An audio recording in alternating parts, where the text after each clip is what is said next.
नमस्ते दोस्तों। हिंदी साहित्य के चुनिंदा कहानियों के चैनल में आपका स्वागत है। आज सुनिए सुप्रसिद्ध हिंदी लेखिका चंद्रकिरण सोनरक्सा जी की लिखी हुई कहानी हिरनी। ये उनकी प्रसिद्ध कहानियों में से एक है। तो शुरू करते हैं कहानी हिरनी। काली इटालियन का बारीक लाल गोटे वाला चूड़ीदार पायजामा और हरे फूलों वाला गुलाबी लंबा कुर्ता वो पहने हुए थी। गोट लगी कुसुम्बी मतलब लाल रंग की ओढ़नी के दोनों छोर बड़ी लापरवाही से कंधे के पीछे पड़े थे, जिससे कुर्ते के ढीलेपन में उसकी चौड़ी छाती और उभरे हुए उरोजों की पुष्ट गोलाई झलक रही थी। अपनी लंबी मजबूत मांसल कलाई से मूसली उठाए वो दबादब हल्दी कूट रही थी। कलाई में फंसी मोटी हरी चूड़ियाँ और चांदी के कड़े और पछेलियाँ बार बार झनक रही थीं। उन्हीं की ताल पर वो गा रही थी। हुलर हुलर दूध गेरे मेरी गाय, आज मेरा मुन्नी लाल जीवेगा कि नाए। बड़ा लोच था उसके स्वर में। इस गंवारू गीत की वो पंक्ति उस तीखी दोपहरी में भी कानों में मिश्री की बूंदों के समान पड़ रही थी। कुछ देर मैं छज्जे की आड़ में खड़ी सुनती रही। ना उसने कूटना बंद किया और ना वो गीत की पंक्ति हुलर हुलर। धूप में पैर बहुत जलने लगे तो मैं लौटने को ही थी कि पीछे से भाभी ने आकर जोर से कहा, खुदैजा, अरे देख, ये रही हमारी बीबी जी, चोरी चोरी तेरा गीत सुन रही थी। उसने तुरंत मूसली छोड़कर ऊपर नजर उठाई और हंस पड़ी। फिर हाथ माथे पर रखकर बोली, सलाम बीबी जी, बड़े भाग जो आज तेरे दर्शन हो गए। मैं झेप गई। पिछवाड़े वाले मकान में नए पड़ोसियों को आए 15 दिन हो गए होंगे। भाभी से कई बार खुदैजा का जिक्र सुनकर भी और ये जानकर भी कि मुझसे मिलना बोलना चाहती है, मैं कभी उससे परिचय करने ना आई थी। मैं सोचती थी उस ठेठ गंवार छोकरी से मैं किस विषय पर और क्या बातें करूंगी। अपनी झेप मिटाने को मैं जल्दी से बोली, भाभी तुम्हारा गला तो बड़ा मीठा है, अपना गीत जरा फिर तो गाओ। के बीबी जी, मेरा गला? भला तुम तो बाजे पर गाने वाली ठहरी, मेरा गीत भावेगा? उसने उत्तर दिया। उसके बोलने में तकल्लुफ नहीं, हार्दिकता थी। नहीं नहीं, तुम गाओ, पूरा गाओ, मैंने जोर दिया। बिना दोबारा इसरार किए वो गाने लगी उसी धीमी मीठी आवाज में। हुलर हुलर दूध गेरे मेरी गाय, आज मेरा मुन्नी लाल जीवेगा कि नाए। इस सासू की नजर बुरी है मेरी माए, आज मेरा मुन्नी लाल जीवेगा कि नाए। मुझे लगा कि वो स्वर दबा कर गा रही है। भाभी, पूरा गला खोलकर गाओ, मैंने अनुरोध किया। उसने कुटी हल्दी को छलनी में उलटकर नीचे आंगन की ओर उंगली दिखाकर कहा, फुफ्फी लड़ेगी। भाभी ने कहा, मरने दे फुफ्फी को। बीबी जी, खुदैजा नाचती भी बहुत अच्छा है। ओ खुदैजा, जरा नाच तो सही। वो थोड़ा शर्मा गई, ओढ़नी मुंह में दबाकर हंसने लगी। अच्छा भाभी, तुम्हें नाचना भी आता है? तब तो जरूर नाच कर दिखाओ। भाभी की शहपा मैंने भी कहा। परंतु वो नाचेगी ऐसे मुझे जरा भी आशा नहीं थी। भला शहरों में जब हम पढ़ी लिखी लड़कियों के आगे कोई बार बार हारमोनियम तबला रखता है, कई कई बार इसरार करता है, तब पहले तो हम नजाकत से गाना ना आने की दलीलें पेश करती हैं। इस पर भी जब वे लोग प्रमाण देते हैं कि आपने अमुक के जन्म दिवस पर और फलां की शादी में अमुक गाना गाया था, तब गला खराब होने का बहाना किया जाता है। जब देखते हैं कि किसी तरह पीछा नहीं छूटेगा, तब कहीं खांस खखार कर एक आधी गत बजाई और बाजा परे सरका कर कहा, देखिए कहीं आता भी है, आप फिजूली पीछे पड़े हुए हैं। अरे बस यूं ही हमारा गाना खत्म हो जाता है। खुदैजा नाच देना। अच्छा, बीबी जी की बात भी नहीं माननी? भाभी ने कहा, ले मैं तो जाती हूँ। वो हड़बड़ा कर उठ बैठी। नाना जावे मत, तुझे अल्लाह पाक की कसम सरस्वती, ले मैं नाच दूंगी, पर बीबी जी को पसंद आवेगा मेरा नाच? उसके पैर के कड़े छड़े यद्यपि उसकी मांसल पिंडलियों और टखनों से चिपटे हुए थे, फिर भी गिनती में कई होने से आपस में खनक कर झनक उठे। ओढ़नी सिर पर ले तनिक सा घूंघट निकाल कर वो खड़ी हो गई। फिर मुझे देखकर हंस पड़ी। बोली, नाचूं? हाँ हाँ। के गाऊं सरस्वती? कुछ भी गा ले, वही गीत गा, लटक रहती बबुआ। उसने गाया, लटक रहती बबुआ तोरे बंगले में, जो मैं होती बागों की कोयल, कूक रहती बबुआ तोरे बंगले में। किसी शास्त्र के अंतर्गत उसका नाच नहीं था। न कत्थक, न कथकली, न मणिपुरी, न उड़ीसी और न भरतनाट्यम। बाहुओं के संचालन में कोई गहराई भी न थी, पर उस सीधेपन में एक लय थी, गति थी, तेज और प्रवाहमयी, जीवन से भरपूर। अस्थाई के मोड़ पर नाचती हुई वो 2 फुट ऊपर उछल जाती और फिर धरती पर पांव लगते ही थिरकने लगता। क्या मजाल जो जरा पंजा रुकता हो। 5.5 फुट लंबी भरी देह की उस युवती का गठन एकदम गिन्नी गोल्ड की डली जैसा था, लाली लिए हुए रंग का ऐसा सोना जिसमें कयामत का लोच हो। गीत पूरा हुआ और वो नाच बंद कर लंबी लंबी सांस लेने लगी। शाबाश भाभी, मैंने उत्साह से कहा, सचमुच बहुत अच्छा नाचती हो। सच्ची तुम्हें मेरा नाच अच्छा लगा? उसकी बिल्लौरी शीशे सी आंखों में उत्साह छलक पड़ा। भोलेपन से उसने पूछा, और नाचूं? हाँ हाँ, छज्जे की आड़ में भी मेरे पांव चले जा रहे थे, फिर भी नीचे जाने को मन ना होता था। उसने दुपट्टे से मुंह का पसीना पोंछा और पैर से ठुमका लिया ही था कि नीचे से किसी ने धीमी पर तीखी क्रोध भरी आवाज में कहा, ओ घोड़ी, कूदना बंद कर दे, शफीक का अब्बा आ गया है। खुदैजा के पांव रुक गए, जैसे किसी तेज चाल से घूमते हुए लट्टू पर कोई अचानक हाथ रख दे। मुंह पर उदासी की छाया सी आ गई, किंतु भाभी से दृष्टि मिलते ही वो मुस्कुरा पड़ी और बोली, देखा मचने लगा ना शोर, फुफ्फी का बस चले तो मुझे बकस में बंद करके रखे। फिर होठों में ही किसी गीत की कड़ी गुनगुनाती हुई वो ओढ़नी के पल्ले से मुंह पर हवा करने लगी। नीचे से सीढ़ियां चढ़ती हुई उसकी सास कहती आ रही थी, खुदैजा, तूने तो सारी हया शर्म खोलकर पी डाली। अरे तू क्या नटनी की धी है, कंजरियों की तरह हर वक्त गाती रहती है, बेहया कहीं की। खुदैजा चमक पड़ी, गुस्से से उसका चेहरा का गेहुआ रंग एकदम गहरा सिंदूरी हो उठा। बस फुफ्फी, अपनी जबान बंद रख। नटनी होगी तू, तेरी धी कंजरी वंजरी बनाएगी तो देख ले, मैं अपनी तेरी जान एक कर दूंगी।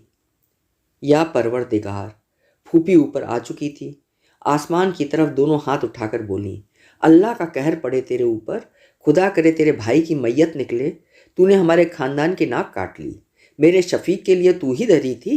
हाय अल्लाह, कैसी जुबान दराज है, जी चाहता है जुबान खींच लूं इसकी। और फूफी तब नाक के स्वर में रो रो कर अल्लाह को पुकारने लगी।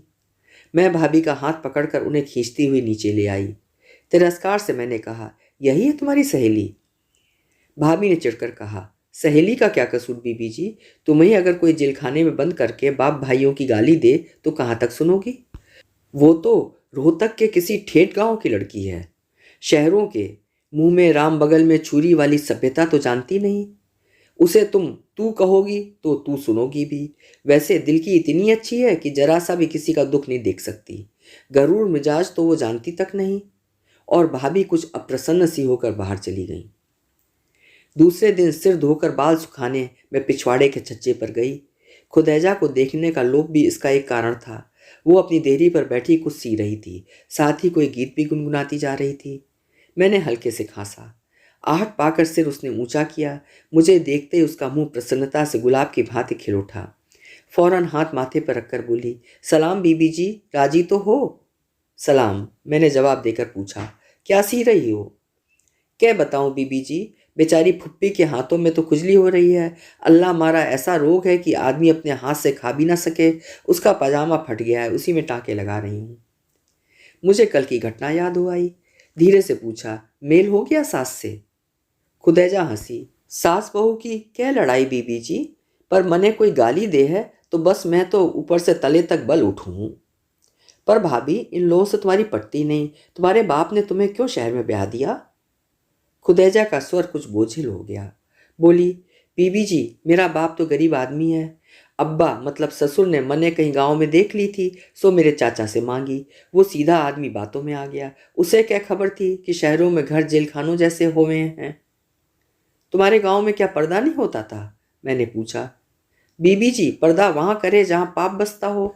गांव में सब बहन बेटियां समझे हैं, पर्दा करें तो फिर खेत के आर का काम कैसे चले? तभी तुम्हें इतने गीत याद हैं, मैंने मजाक किया। घर घर गाती हुई घूमती होगी। और ये सुनते ही किसी सुखद स्मृति से पुलक उठी।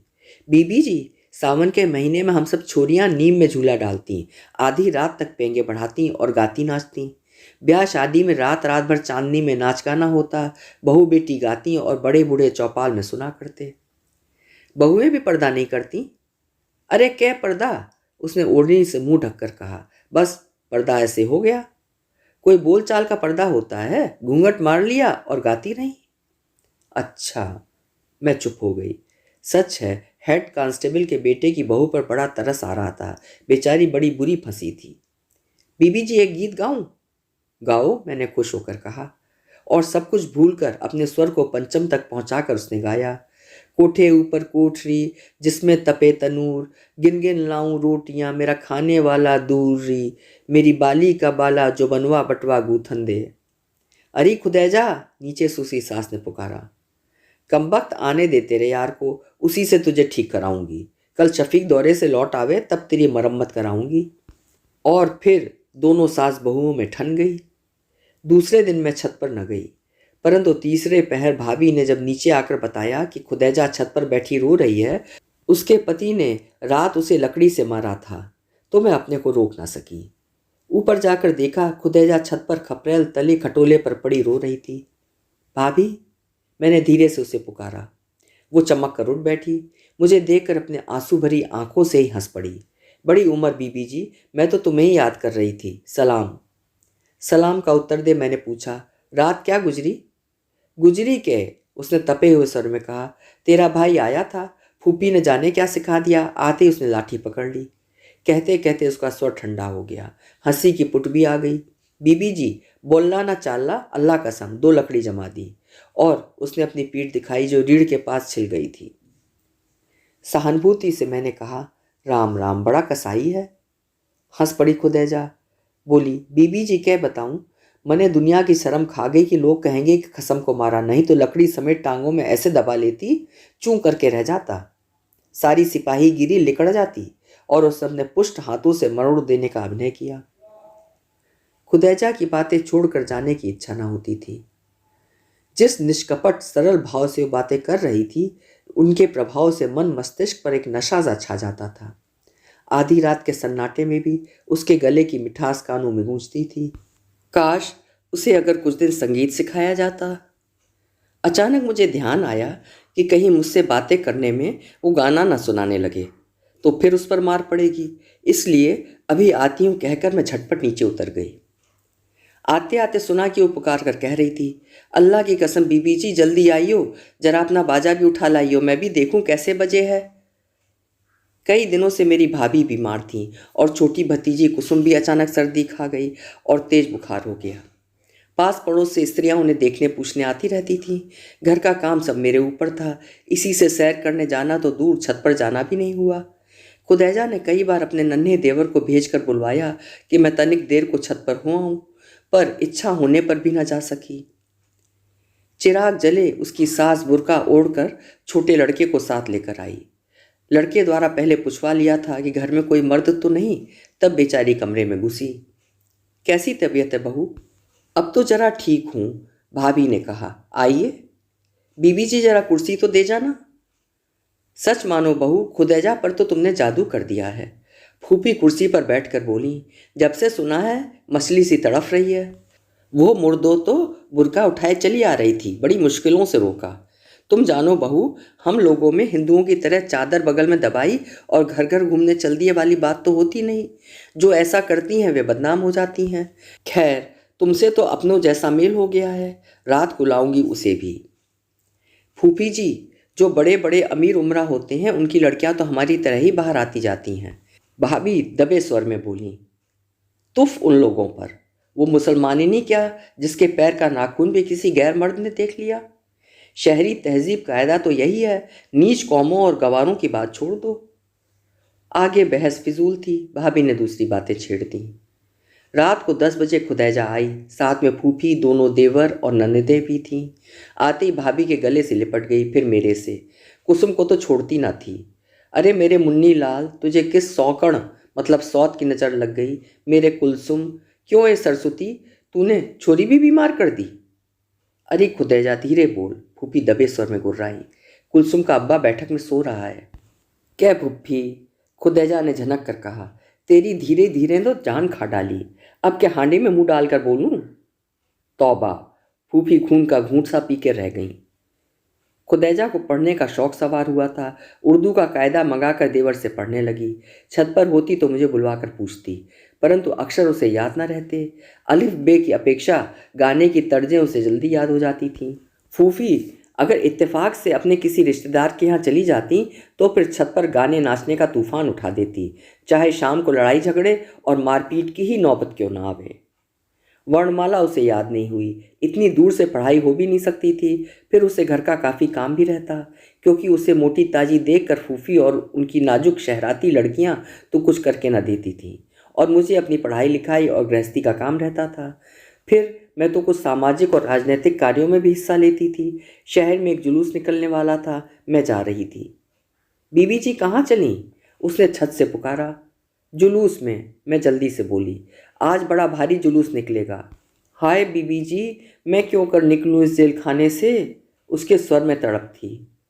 अच्छा सलाम, मैं हाथ उठाकर चल पड़ी, पर मन में खुदैजा का वह स्वर कचोटे भर रहा था। मैं क्यों कर निकलूं इस जेल खाने से? 10 बजे जुलूस और मीटिंग समाप्त होने पर मैं घर लौटी तो सुना पिछवाड़े बड़ा गुलगपाड़ा मच रहा था। भाभी ने द्वार खोलकर कहा, बीबी जी आज न जाने खुदैजा पर क्या बीतेगी। फूफी अपने मामू के यहाँ गई थी, वो मेरे नन्हे को 4 पैसों का लालच देकर उसके साथ चुपके से जुलूस देखने चली गई, और भाभी घबराहट में ज़्यादा कह ना पाई। मैं भी डर गई। हम दोनों छत पर कान लगाए सुनती रहीं। उसके ससुर बार बार कह रहे थे, आज मेरी पगड़ी इसने पैरों तले रौंद डाली, इस पड़ोस में आकर ये एकदम बिगड़ गई है। कल ही ये मकान छोड़ दूंगा, इस बार तो दोहरी डेवड़ी का मकान लेना पड़ेगा। 2 दिन बाद पिछवाड़े का मकान खाली हो गया। खुदैजा रो रो कर विदा हुई हमसे। पालकी में बैठी भी ऊंचे स्वर में रो रही थी। खुदैजा की कोई खबर ना लगी। 4-5 साल निकल गए। अब मेरे भी एक नन्ही बच्ची थी, मैं माँ थी। घूमना फिरना कम हो गया था, बंधनवश नहीं, यही गृहस्थी और बच्ची की देखभाल की वजह से। फिर भी इस बार थोड़ी फुर्सत निकाल कर देहली घूमने आई थी। लाल किले भी गई, शाही हमाम में कुछ बुरके वालियाँ दिखाई दी। बीबी जी, अकस्मात धीरे से उनमें से एक ने आकर मेरा कंधा छुआ। मैंने आश्चर्य से देखा, खुदैजा थी। लंबी पीली गालों की हड्डियां उभरी हुई, आंखों में गड्ढे पड़े हुए। खुदैजा ही थी। अरे भाभी तुम, वाह! मैंने उसका हाथ पकड़ लिया। राजी नहीं बीबी जी? अच्छा, शादी हो गई, मुबारक, उसने फुसफुसा कर कहा। और सिर्फ पहचान करने कराने को उसने जो बुर्का उठा दिया था उसे फिर डाल दिया, हालांकि उस समय वहाँ कोई मर्द न था। खुदैजा के इस व्यवहार पर मुझे आश्चर्य हुआ। स्वच्छंद हिरनी अब खूंटे से बंधी बकरी थी। वाह, अब तो तुम एकदम बंदगोभी हो गई भाभी। हमेशा ही बेवकूफ़ थोड़ी बनी रहूंगी, उसने धीमे से उत्तर दिया। अब तो अकल आ गई है। अच्छा, अकल आ गई है? अब तो बड़ी उर्दूदा बन गई हो। हमें तो भाई नहीं आई अकल, उसी तरह बेलगाम घूमती हूँ। उसने जाली में से एक बार देखा और पलकें झुका लीं। उसकी साथिनें बाहर पहुंच चुकी थीं। नन्हे ने, जो अब 12-13 साल का हो गया था, नकीब की तरह पुकारा, भाभी, और खुदैजा उम्र कैदी की तरह मुड़ मुड़ कर पीछे देखती हुई चली गई। अभी आप सुन रहे थे चंद्र किरण सोनरेक्सा जी की लिखी हुई कहानी हिरनी। ये कहानी उस जमाने की लिखी गई है जब आस पड़ोस में भी आत्मीयता, भाईचारा और रिश्ते निभाए जाते थे। आपको कहानी कैसी लगी कमेंट बॉक्स में ज़रूर लिखिएगा। फिर मिलेंगे। आपका समय शुभ हो, मंगलमय हो।